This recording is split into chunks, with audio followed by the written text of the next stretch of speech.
বিশ্বের ক্ষতিগ্রস্ত শহরগুলোর মধ্যে আজও শীর্ষে রয়েছে ঢাকা।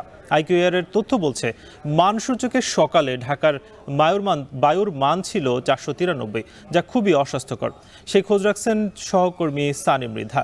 সানি, আমরা দেখতে পাচ্ছি আপনি যে এলাকায় আছেন সেখানে কিন্তু যথেষ্ট ধূলিকণা রয়েছে এবং মানুষ যারা এই সড়ক ধরে যাতায়াত করছেন তাদের কি অবস্থা?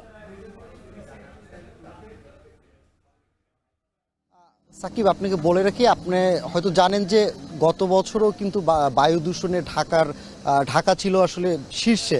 অর্থাৎ বাংলাদেশের সাম্প্রতিক সময়গুলোতেই কিন্তু আমরা দেখি যে দূষিত বা বায়ু দূষণের শীর্ষে অবস্থান থাকে। সেই ধারাবাহিকতা কিন্তু ধারাবাহিকতায় কিন্তু এবছরও সেই মাপেরই আসলে দেখতে পাচ্ছি। অর্থাৎ আমি যদি আপনাকে একটু পরিষ্কার করে বলতে চাই যে যেখানে বায়ু দূষণের পরিস্থিতি নিয়ে সুইজারল্যান্ডের আইকিউআর একটা প্রতিবেদন করে, নিয়মিতই আসলে তারা এটাকে তুলে ধরে, সেই তথ্য মতে কিন্তু আজও ঢাকা রয়েছে সবার শীর্ষে।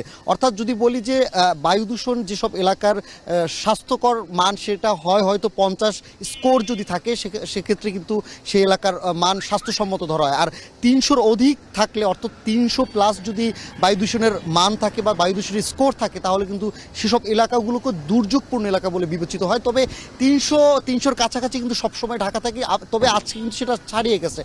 যদি বলি যে এসব এলাকা, অর্থাৎ এখন কিন্তু আমরা যে এলাকায় আছি বা যেহেতু ঢাকায় আছি, ঢাকা কিন্তু দুর্যোগপূর্ণ হিসেবে বিবেচনা করা হচ্ছে।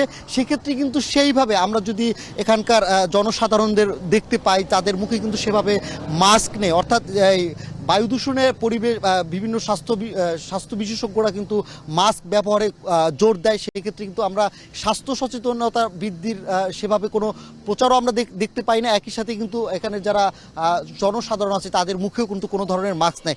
মূলত বছরব্যাপী আমরা রাজধানী জুড়ে দেখি সংস্কার কাজ চলে, নির্মাণ কাজ চলে। যেসব জায়গাগুলো ফাঁকা পড়ে থাকে সেগুলোয় কিন্তু বিভিন্ন কনস্ট্রাকশনের কাজ নিয়মিত চলে। আর এসবের কারণেই কিন্তু বায়ু দূষণটার মান আরও বেড়ে যায়। পাশাপাশি কিন্তু আমরা আশপাশে এলাকায় সাভার, নারায়ণগঞ্জ এসব এলাকায় যদি আমরা বলি, সেখানে কিন্তু কলকারখানা, ইটভাটা, এসব কারণে কিন্তু বায়ু দূষণের মানটাও বেড়ে যায়। সেক্ষেত্রে কিন্তু যে পরিবেশবিদরা সবসময় বলে আসছে যে গাছ লাগানো বা গাছ লাগানো পাশাপাশি প্রতিনিয়ত পানি দেওয়া রাস্তাঘাটে বা বিভিন্ন পরিবেশ অধিদপ্তর যারা আসলে পরিবেশ নিয়ে কাজ করে, তাদের এই বিষয়ে পদক্ষেপ নেওয়া, মানুষের মধ্যে সচেতনতা বৃদ্ধি বাড়ানোর ক্ষেত্রে তাদের ভূমিকা নেওয়া, এসব জিনিসগুলো কিন্তু আমরা খুব বেশি হয়তো দেখতে পারি না। তবে আমরা এখন যেটা দেখতে পাচ্ছি যে আমরা যেসব এলাকায় আছি, যে আমাদের পিছনেই কিন্তু একটা কনস্ট্রাকশনের কাজ চলছে, অর্থাৎ রাস্তা সংস্কার চলছে।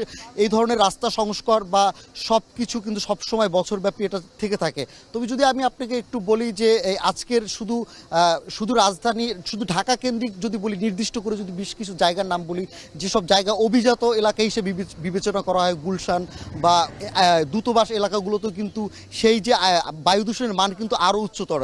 তো সাকিব, বায়ু দূষণের মান নিয়ে সবশেষ এই ছিল আমার কাছে। ধন্যবাদ সানি মৃধা যুক্ত ছিলেন আমাদের সঙ্গে। তিনি জানাচ্ছিলেন আজকে সকালই ঢাকার বায়ুর মান খুবই খারাপ সে সম্পর্কে। দেখছেন এখন বাণিজ্য।